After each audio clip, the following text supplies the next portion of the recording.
नमस्ते दोस्तों, आप सभी लोग देख रहे हैं स्काईमेट मौसम स्टेशन। आप सभी का स्वागत है देश के मानसून एपिसोड फर्स्ट में। जी हाँ दोस्तों, हमने यहाँ पर एक नई चीजें आप सभी के लिए लाया है। यानी नई चीजें यह है कि यहाँ पर दोस्तों देश के मानसून एपिसोड फर्स्ट यानी अब यहाँ पर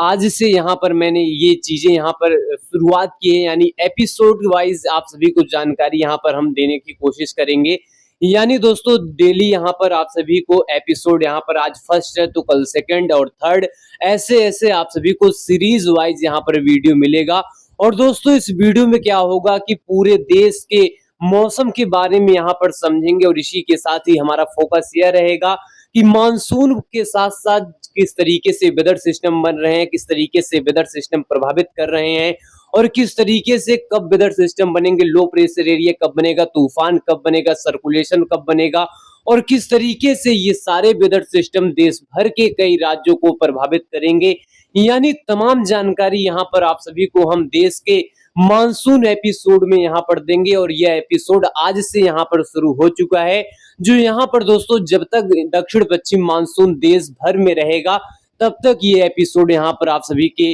लिए यहाँ पर दिया जाएगा। और इस एपिसोड में दोस्तों डिटेल जानकारी हम समझेंगे किस तरीके से वेदर सिस्टम बन रहे हैं, किस तरीके से वेदर सिस्टम प्रभावित करेंगे और किस तरीके से हवाएं चल रही हैं, किस तरीके से हवाओं के कारण बारिश की सक्रियता बढ़ रही है। यानी डिटेल इंफॉर्मेशन यहाँ पर समझेंगे। हालांकि दोस्तों जो आप सभी को हम 10 दिनों का मौसम पूर्वानुमान देते हैं तो उसमें आप सभी लोग यहाँ पर अच्छे से समझ नहीं पाते कि किस वेदर सिस्टम की वजह से बारिश हो रही है और किन कारण की वजह से बारिश की एक्टिविटी हो रही है। तो यहाँ पर सभी जानकारी उस वीडियो में नहीं मिल पाती, लेकिन इस वीडियो में हम वेदर सिस्टम पर ज्यादा फोकस करेंगे। यानी इस एपिसोड में ज्यादा फोकस हमारा यही रहेगा कि पूरा डिटेल इंफॉर्मेशन किस तरीके से वेदर सिस्टम बन रहे हैं, किस तरीके से आगे बढ़ेंगे, तो इसका यहाँ पर हम जानकारी समझेंगे। तो आप सभी लोग यहाँ पर मानसून एपिसोड फर्स्ट को काफी ज्यादा यहाँ पर सपोर्ट करें ताकि हम आप सभी के लिए यहाँ पर अच्छी जानकारी एपिसोड के माध्यम से यहाँ पर दे पाए।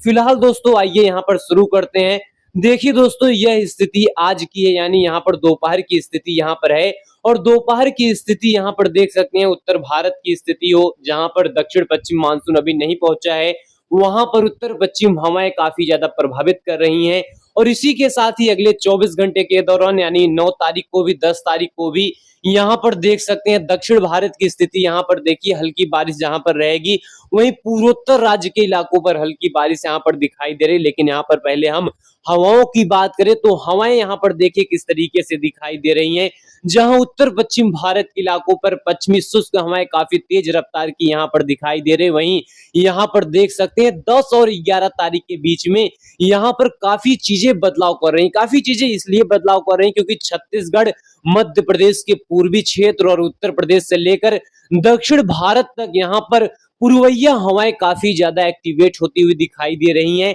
और इसी के साथ ही यहाँ पर दोस्तों 11 तारीख की स्थिति यहाँ पर देख सकते हैं उत्तर प्रदेश तक यहाँ पर पूर्वैया हवाएं और इसी के साथ ही यहाँ पर देख सकते हैं मध्य भारत तक ये पश्चिमी हवाएं और पूर्वैया हवाएं दोनों यहाँ पर मिल रही हैं। यानी दोनों का यहाँ पर कह सकते हैं कॉम्बिनेशन यहाँ पर हो रहा है। और ये हवाएं निश्चित तौर पर देखिए किस तरीके से हैं उत्तर प्रदेश पर, जहां आधी हवाएं यहाँ पर कह सकते हैं पश्चिमी है, आधी हवाएं यहाँ पर पूर्वी है और दोनों हवाओं का एक दूसरे से टकराव यहाँ पर काफी तेजी के साथ यहाँ पर दिखाई दे रहा है। और इसी के साथ ही 12 तारीख की स्थिति यहाँ पर दक्षिण भारत की देख सकते हैं, जहां पर काफी हाई इंटेंसिटी यहाँ पर बारिश की बढ़ जाएगी। और इसी के साथ ही गंगा के मैदानी क्षेत्र यानी पूर्वी क्षेत्र के साथ ही पूर्वोत्तर राज्य के इलाकों पर पूर्वैया हवाओं के बढ़ने के साथ साथ दक्षिण पश्चिम मानसून भी यहाँ पर आ जाएगा। यानी दक्षिण पश्चिम मानसून भी पूर्वी भारत के कई राज्यों को कवर करेगा। और इसी के साथ ही दोस्तों 13 तारीख आते आते हालांकि बंगाल की खाड़ी, अरब सागर पर कोई वेदर सिस्टम दिखाई नहीं दे रहा है, लेकिन एक यहाँ पर तूफान देखिए फिलीपींस की खाड़ी में दिखाई दे रहा है, जो फिलीपींस की खाड़ी से कहीं ना कहीं ये काफी ज्यादा यहाँ पर जबरदस्त यहाँ पर दृश्य दिखा रहा है। यानी यहाँ पर देख सकते हैं फिलीपींस की खाड़ी में काफी स्ट्रॉन्ग यहाँ पर तूफान बना हुआ है। लेकिन यहाँ पर हम बात करेंगे 13 और 14 तारीख के बीच में। यहाँ पर देखिए 14 तारीख आते आते किस तरीके की चीजें बन रही है, किस तरीके का यहाँ पर माहौल क्रिएट हो रहा है, इसकी यहाँ पर सीधे यहाँ पर जानकारी को देख सकते हैं। यहाँ पर देखिए 14 और 15 तारीख के बीच में जहां बंगाल की खाड़ी काफी ज्यादा सक्रिय हो जाएगी, वहीं अरब सागर का भी यहाँ पर ज्यादातर पार्ट यहाँ पर सक्रिय रहेगा। दक्षिण भारत जहां पर जबरदस्त बारिश की एक्टिविटी लगातार बढ़ती चली जाएगी, वहीं गंगा के मैदानी क्षेत्र यानी उत्तर प्रदेश से लेकर पहाड़ी क्षेत्र, हिमाचल, उत्तराखंड, नेपाल, भूटान, सिक्किम, बिहार, झारखंड, पश्चिम बंगाल, छत्तीसगढ़, उड़ीसा, यहाँ पर देखिए सक्रियता जबरदस्त तरीके से बढ़ेगी और 17, 18, 19 तारीख के बीच में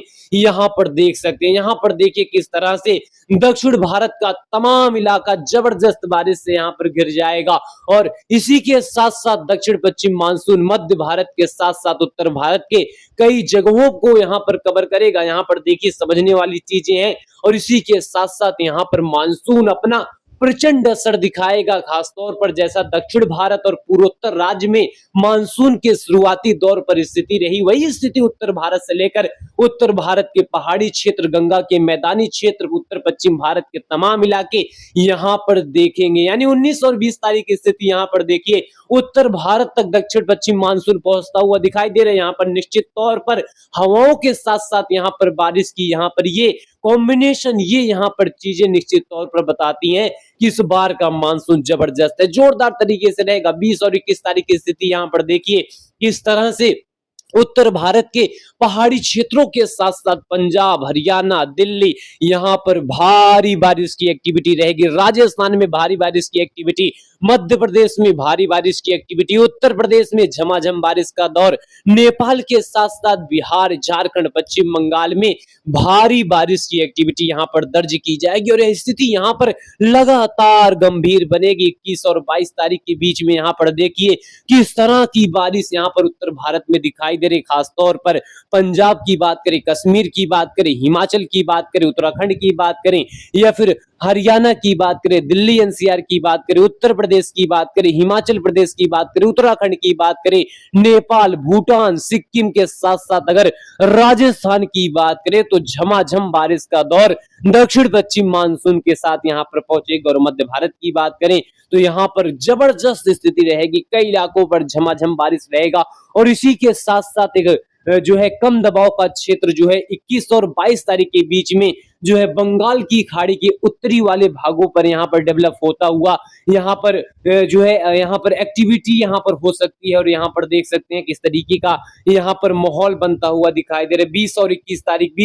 तारीख और 22 तारीख के बीच और यहाँ पर कह सकते हैं कि दक्षिण पश्चिम मानसून जो इस बार का है ये अपने साथ काफी भयानक बारिश की एक्टिविटी को लेकर आ रहा है और यहाँ पर देख सकते हैं 21 तारीख की स्थिति है जहां उत्तर भारत से लेकर गंगा के मैदानी क्षेत्रों पर झमाझम बारिश रहेगी, वहीं एक यहाँ पर कम दबाव का क्षेत्र जो यहाँ पर कह सकते हैं बंगाल की खाड़ी के उत्तर पश्चिम दिशा पर बनता हुआ दिखाई देगा, यानी उड़ीसा के कोस्टों पर बनता हुआ दिखाई दे रहा है। और इसी के साथ साथ 22 तारीख की स्थिति यहाँ पर देखिए जहां उत्तर भारत से लेकर गंगा के मैदानी क्षेत्रों पर अच्छी खासी बरसात चलती रहेगी, वहीं नए कम दबाव के क्षेत्र की वजह से यहाँ पर चीजें और ज्यादा यहाँ पर बदल जाएंगे। और यहाँ पर कह सकते हैं दक्षिण पश्चिम मानसून का इस बार का जो प्रोटोकॉल है ये कहीं ना कहीं काफी अलग तरीके का है और इस बार का दक्षिण पश्चिम मानसून निश्चित तौर पर अलग तरीके का है। और इसी के साथ साथ जहां समय से पहले दक्षिण पश्चिम मानसून एक लंबा यहाँ पर समय कह सकते हैं, एक लंबे समय से यहाँ पर दक्षिण पश्चिम मानसून जो है